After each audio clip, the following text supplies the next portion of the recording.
So you've clicked on this video because you hate the assault class or want to improve using it. Well, I'm here to say that the assault class is the best class in the game for the game changers, those who live on the edge and are willing to risk it all for the win. KD doesn't matter, but clearing flanks, breaching enemy lines and capturing objectives does, and the assault class is the perfect kit for this.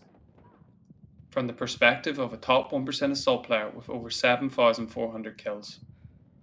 3 questions that we'll raise and answer during the video are: why support isn't as good as you think, the assault class has been nerfed, so what's even the point in playing it, and are you using the assault class wrong?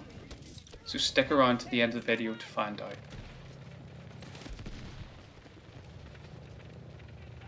Battlefield is a first-person shooter, and the assault class has been created to smash through enemy positions and neutralise their cover. It's made for the job. People complain about the assault class being useless or weak, but don't play the class correctly. A question that arises often is, why use the assault kit when the KD doesn't matter and it doesn't provide value for the team? Okay, so let's break it into 2 segments, support first narrative, and then we'll get to the assault class. Support can be the best class when used correctly. Smokes, ammo and health supply plus revives, but it has a much steeper learning curve for players not familiar with first-person shooters or games that rely heavily on team play, and that shows. I routinely experience a lack of suppression fire, no smokes, no ammo and no revives. Being revived without a lack of the above is just as bad as not being revived at all. Either way, you lose your life, and at least with one, I can eat my chocolate without having a heart attack. Battlefield is an objective-based game, and you don't win by reviving teammates or keeping your team alive. It's by taking out the enemy and playing the objective. The assault class does this best. Looking at the kit, it's clearly the flanking kit, the game changer for Battlefield 6, and you have to ask yourself, are you using the assault class wrong? Have a think about that as we look at the assault kit. So the assault class has a signature set just like the rest of the classes in Battlefield. So gadget 1 is the adrenaline injector. This gadget temporarily boosts sprint speed while reducing explosive and insane damage. Also provides brief resistance to and clears the effects of flash and stun grenades. The signature weapon is the assault rifle. This allows faster draw times and you're able to fire sooner when exiting a sprint. And the signature trait is mission focused. Nearby squad mates get faster progress with objectives, including arming and disarming NCOM explosives. There are 2 training paths within the assault class. The Breacher training path, which is defined as highly combat effective and skilled at maneuvering, break through enemy lines with effective use of small explosive and grenade launchers. As part of the Breacher training path within the game, you get extra grenades, agile shooter, which reduces movement speed penalty when firing while moving, unrelenting reload, which allows 15% faster reloads for instant run shotguns and the grenades and breaching projectile launchers, as well as the class active ability to rally squad. You and nearby squad members gain a temporary adrenaline effect. Its effects on you can be extended with kills. The frontliner training path are experts at leading their squad into hostile territory, locating enemy positions to launch surprise attacks and gain the upper hand. And the 4 benefits of the training path are adrenaline rush. Squad mates deploy and you gain the effects of the adrenaline injector for 2 seconds. Effects also apply to you or your squad mates when deploying on your beacon. Soft landing, reduced impact from falling or jumping from heights. Quick recovery, passive health regeneration triggers 50% faster and provides a 50% improvement on healing. And the class active ability is the same as the Breacher training path, and it's the Rally Squad.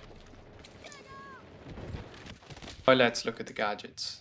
There are a number of gadgets that you can utilize using the assault class. So there are the ladder, the deploy beacon, the grenade launcher, thermal grenade launcher, the X95 BRE, and the SS26. We're not going to discuss all the gadgets because I don't feel we need to. I think the main 3 are the ladder, the deploy beacon, and the grenade launcher. An additional benefit of the assault class is the gunsling. You're able to add a second primary weapon, although it does come with the drawback of splitting your ammo between the two. This can include carbines, DMRs, and shotguns. So, has the assault class been nerfed since BF4 or other Battlefield titles?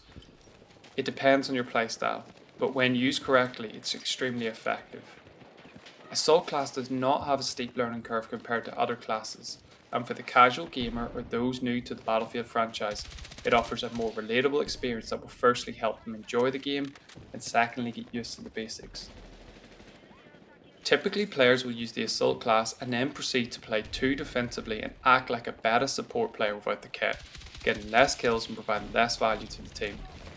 The assault class can win games or at least turn the tide with the use of aggressive flanking and beacons, breaching with ladders, or removing fortified enemies with grenades. The assault class has it all. If the assault class had a heat map, it should be on the edges or front lines, holding key positions or breaching enemy lines. The assault class isn't just about capping the objective, it's about causing chaos on the battlefield by flanking and running for the enemy's face at every opportunity, or using the ladder, breaching nests and erasing the vermin quickly. Teleporting with the spawn beacon allows you to constantly harass the enemy from behind, side, or however you prefer to smash the enemy. Speaking of smashing, the grenade launcher is great for taking out buildings and softening fortified areas. You're the tip of the spear, putting your life on the line to try and give your team an opportunity to advance.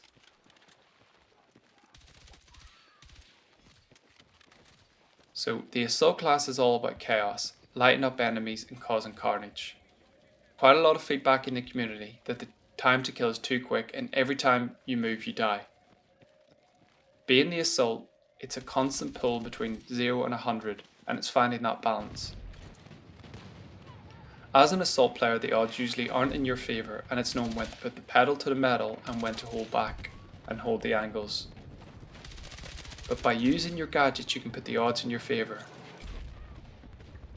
Ladders catch the campers that are too busy admiring the fire to notice as you crush their skull. But knowing when and where to use the ladder is a skill in itself.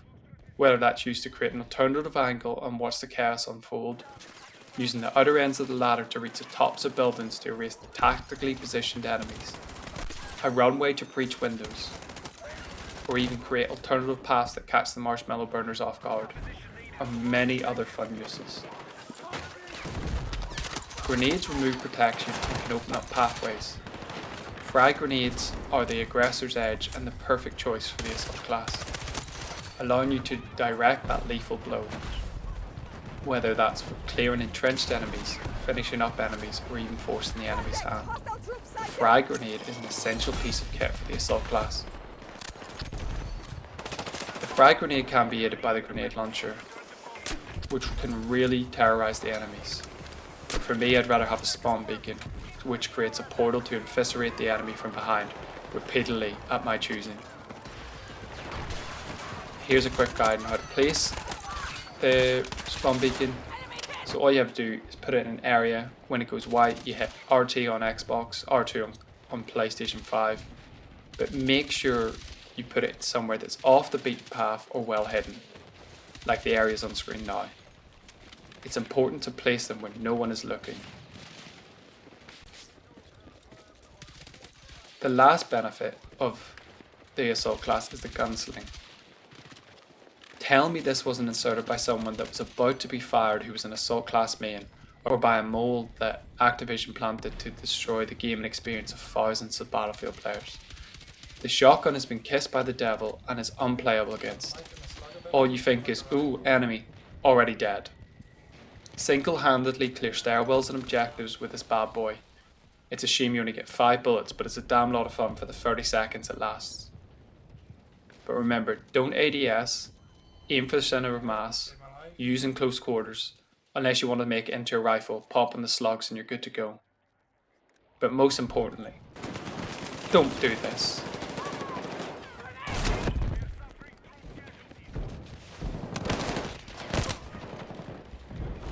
So using the assault class, cater it to your playstyle.